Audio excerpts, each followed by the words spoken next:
Hello again YouTube, Gavin Dresser 1985 for Scanless Aviation, and today we've got a review of the start of my Alaska Airlines fleet. We're going to be looking at an aircraft I've been promising for quite a while to start off with. So this is the Gemini200 737-700 series in the Alaskan Airlines colours. Detailed as we'd expect from most Gemini models.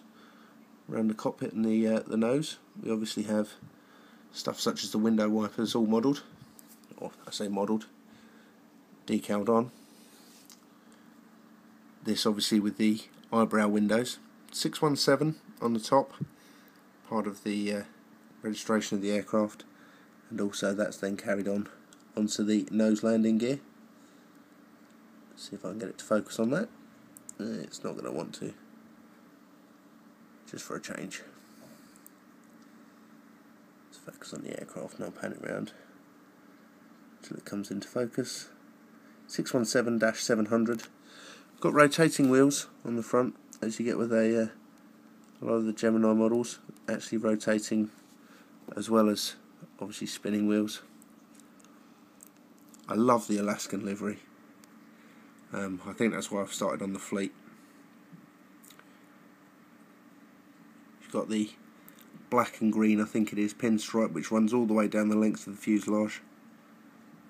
Aircraft registration November 617 Alpha Sierra, hence the 617 on the front, and obviously the American flag.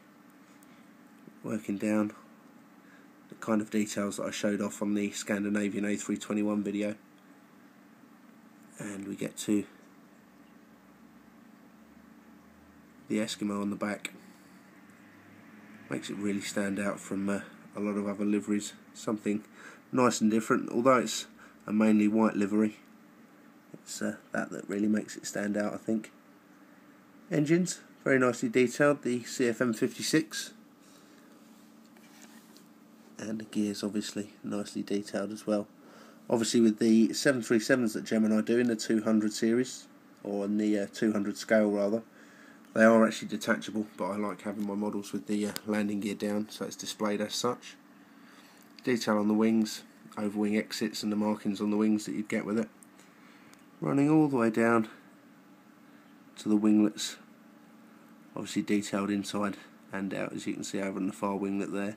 There's nothing major on the Alaska winglets on this model. It's just a continuation of the pinstripe.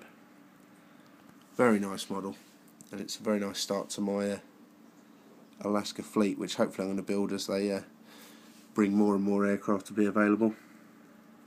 You can see with the rotating fans for the engines.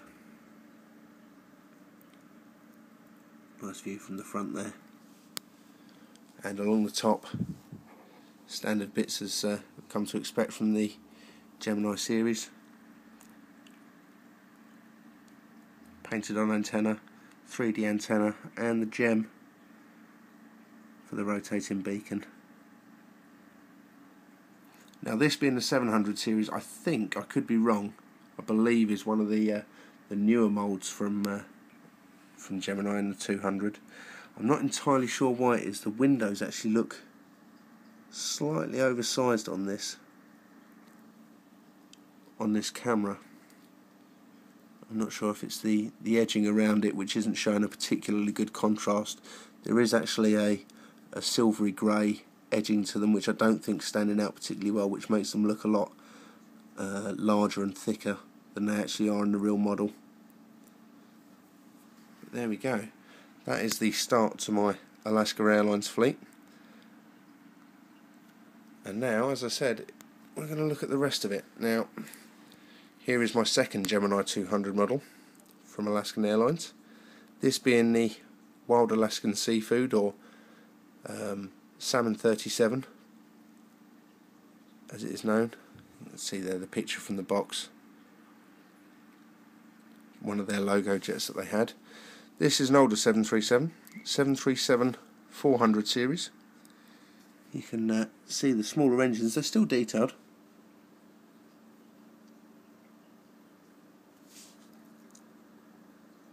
I mean, you can see here that they're smaller than the new engines on the next generation aircraft. I'll see if I can just put the two models side by side to give a comparison. That doesn't show it particularly well. If I take the other one off its stand in a second, then I can put the two side by side. Now this is a 400, so it is actually longer than the 700 series. It is the equivalent, I believe, of the 800 series in the next generation aircraft. So let's just put these two side by side.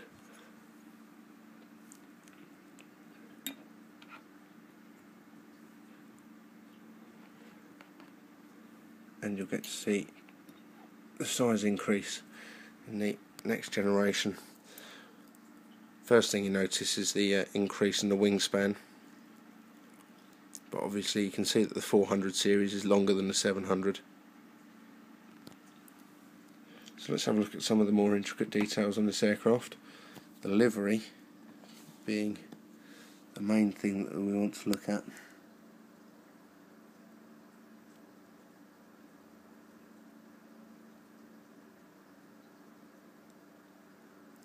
Now this has got the plugs on the eyebrow windows, still with the detailing on top, 792 in there, and the same detailing on the nose gear, turnable. And let's run the full length just so that you can take in this beautiful livery. I love this livery on this aircraft. They have now recently repainted an 800 series with this livery on it, and as soon as Gemini do a version of that, I'll be picking that up. But there you go. That's the main real detail to the aircraft. Beyond that, it's a pretty plain 737. Now I'll pick this one up and turn it over. Obviously you've got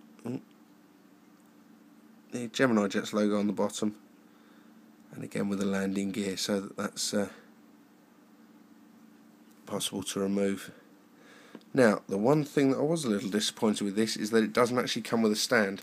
So this is the only model in my collection at the moment which is actually sat on its gear. So I will be picking up a stand. You can see from the underside shot just then there is a hole to put a stand in. So I will be picking one up so I can display this on a stand as well. I've read in a few forum posts that although I think it's some of the heavier aircraft that you can get splitting in the rubber tyres if you leave them on their wheels for too long. I want to try and keep these models in the best condition that I can.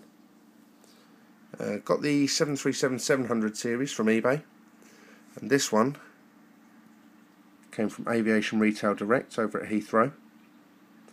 There's a link just below the aircraft now. Very nice box. It's my first new one that's come from a shop as opposed to from eBay in the Gemini series. And there we go.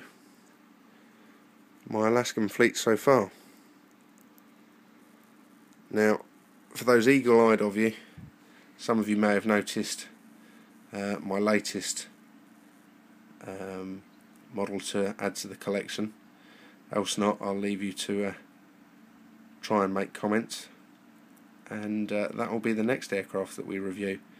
That one hopefully tied up with some Flight Sim X footage as well, which at the moment is rendering in Sony Vegas.